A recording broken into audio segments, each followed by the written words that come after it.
నీకు వెంటనే ఒక మాట వస్తుంది, నీకు అనారోగ్యమని డాక్టర్స్ రిపోర్ట్ ఇచ్చారు అనగానే హల్లెలూయా, అయ్యో పాస్టర్ గారు అయిపోయింది, పాస్టర్ గారు ఎదిపోయింది, పాస్టర్ గారు నష్టపడి, హల్లెలూయా, డకౌట్. ఏంటది? హల్లెలూయా, హల్లెలూయా. కష్టం వచ్చిందా, బాధ వచ్చిందా, ఏదైనా సమస్య వచ్చిందా, వెంటనే తండ్రి నువ్వు నాకున్నావు, నీవు ఇచ్చిన ఆయుధం నాకుంది. ఎంత పెద్ద కష్టమైనా, నష్టమైనా, కన్నీరైనా, బాధ అయినా, ఇబ్బంది అయినా లేచి నిలబడి, లేదా కూర్చొని, లేదా సాగిలపడి మోకాళ్ళ మీద వాక్యము చదువుతూ, అయ్యా నీ పైన నేను ఆధారపడతా, నేను నిలబడతా, నేను పోరాటం చేస్తా.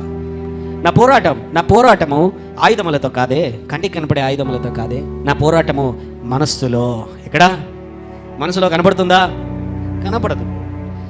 సాతాను ఏంటంటే సో మన మనస్సును దేవుడు ఎంత బలంగా తయారు చేశాడంటే, సో మీకు ఈ బుర్ర గురించి చెప్తానండి, సైంటిఫిక్గా చెప్తాను. ఈ బుర్రలో ఎంత కెపాసిటీ ఉంది అని అంటే, ఇప్పటి వరకు కూడా ఎంత స్పేస్లోకి షటిల్స్ని అవి ఇవి పంపించారు, కానీ ఈ బుర్రలో ఉంటున్నటువంటి నరాల గురించి ఇంకా చాలా తెలుసుకోలేకపోయారంట. హల్లెలూయా. ఒక pen drive, 1 GB pen drive, దాంట్లో ఒక సినిమా పడుతుంది.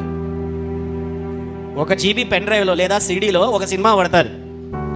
ఈ బుర్రలో ఎన్ని పెన్ డ్రైవ్లు, ఎన్ని సీడీలు పడతాయో తెలుసా? ఏందా? 25 లక్షల సీడీలు పడతాయంట. ఎన్ని?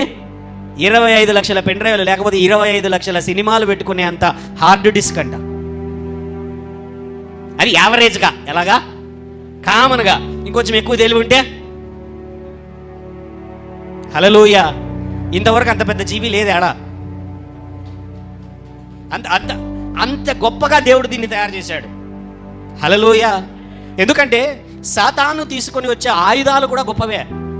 చిన్నపన్నవి దేవుడు, చిన్నపన్నవి తెస్తే నువ్వు భయపడవు కదా, నువ్వు భయపడేటివే వాడు తెచ్చేది. ఆమేన్, హల్లెలూయా. అర్థమవుతున్నదా? నువ్వు భయపడగలిగినటువంటి ఆయుధాలే వాడు తెచ్చేది. నువ్వు భయపడలేని ఆయుధాలు తెచ్చి వాడేం చేస్తాడు? వాడికి కూడా తెలివి ఎక్కువే. వాడు ఊరికే నీ మీదకి రాడు కదా. వాడు నువ్వు భయపడే ఆయుధాలే తెస్తాడు. ఇప్పుడు చిన్న పని ఏమైనా వచ్చాడే, ఒక పని రావని అవసరం లేదు, దాని గురించి ఒకటి పట్టించుకుంటాడు. అవునా కాదా? అయితే వాడు తెచ్చే ఆయుధాలన్నీ, శ్రమలన్నీ, సమస్యలన్నీ ఎట్లాంటివి అంటే పెద్దవి. వాటిని కొట్టాలి అని అంటే నువ్వు కూడా రాటుదేలు ఉండాలి, నువ్వు కూడా బలము కలిగి ఉండాలి, శక్తిని కలిగి ఉండాలి. శత్రువు యొక్క బలం ఏంటో నీకు తెలియాలి.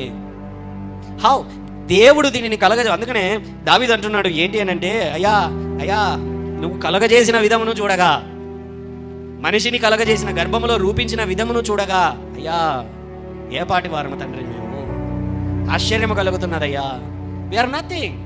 అయితే దేవుని యొక్క ప్రేమ అనేది మన పైన ఉండటం వలన దేవుడు మనల్ని అలాగా నడిపిస్తున్నాడండి. Not easy to battle. సాతానుతో యుద్ధం తేలిక కాదు. పక్కన ఉన్న వాళ్ళతో చెప్దాం, సాతానుతో యుద్ధము తేలిక కాదు. కన్నీళ్ళు వస్తాయి, భయం వేస్తుంది. భయం వేయకోకుండా అయితే వాడు యుద్ధమే చేయడు నీతో. భయం లేని యుద్ధం వాడు చేయడు నీతో. వాడు ఏదైనా తెచ్చాడంటే మొదట స్టార్ట్ అయ్యేది భయమే.